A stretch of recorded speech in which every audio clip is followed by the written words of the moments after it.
बहुत साल पहले पहाड़ों से घिरे एक छोटे से गांव का नाम था सोनपुर। गांव के बीचों बीच एक पुराना सरोवर था जिसे लोग नाग सरोवर कहते थे। कहा जाता था कि उस सरोवर की गहराई में एक विशालकाय नागराज रहता था जो सैकड़ों साल पुराना था। कोई भी रात में वहां जाने की हिम्मत नहीं करता था क्योंकि जिसने भी कोशिश की वो कभी लौटकर नहीं आया। एक दिन गांव में वीरू नाम का एक निडर नौजवान आया। वह शहर से पढ़कर लौटा था और इन कहानियों को अंधविश्वास मानता था।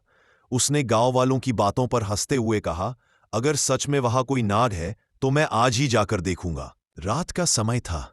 आसमान में काले बादल थे और सरोवर की सतह पर हल्की धुंध छाई हुई थी।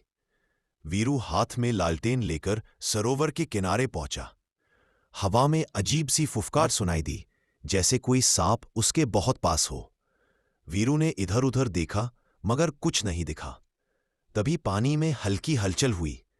धीरे धीरे पानी से एक विशालकाय नाग निकला जिसकी आंखें अंगारों की तरह चमक रही थी। नाग की ऊंचाई इतनी थी कि उसका सिर वीरू के ऊपर मंडरा रहा था।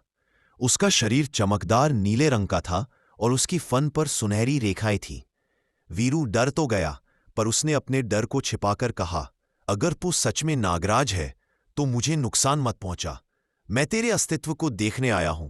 नागराज ने फुफकारते हुए कहा, मनुष्य, तूने मेरे विश्राम में बाधा डाली है।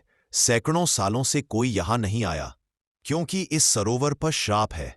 जिसने भी लालच या अहंकार से कदम रखा उसका अंत यही हुआ।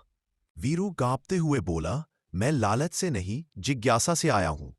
नागराज ने अपनी आंखें बंद की और कुछ पल बाद बोला, अगर तेरी बात सच्ची है तो तुझे सत्य दिखेगा, लेकिन सावधान रहना, इस सरोवर में वो दिखता है जो दिल में छिपा है। अचानक सरोवर की लहरें तेज होने लगी। वीरू ने देखा, पानी में उसका प्रतिबिंब नहीं बल्कि उसका भविष्य दिखाई दे रहा था।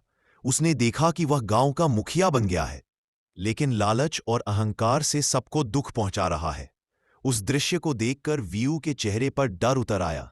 उसने घुटनों के बल बैठकर कहा, नागराज, मुझे माफ कर दो, मैं अपने रास्ते से कभी नहीं भटकूंगा। नागराज मुस्कुराया, तूने सत्य देख लिया है, अब लौट जा और गांव वालों को सच बता दे। सवेरे जब गांव वाले सरोवर के पास पहुंचे तो उन्होंने देखा वीरू बेहोश पड़ा है, पर उसके गले में एक सुनहरी नाग की लटकन थी। होश आने पर वीरू ने सब कुछ बताया। उस दिन के बाद से किसी ने नाग सरोवर के पास जाने की हिम्मत नहीं की, लेकिन हर अमावस्या की रात सरोवर से एक हल्की फुफकार आज भी सुनाई देती है, मानो नागराज अभी भी वहां पहरा दे रहा हो।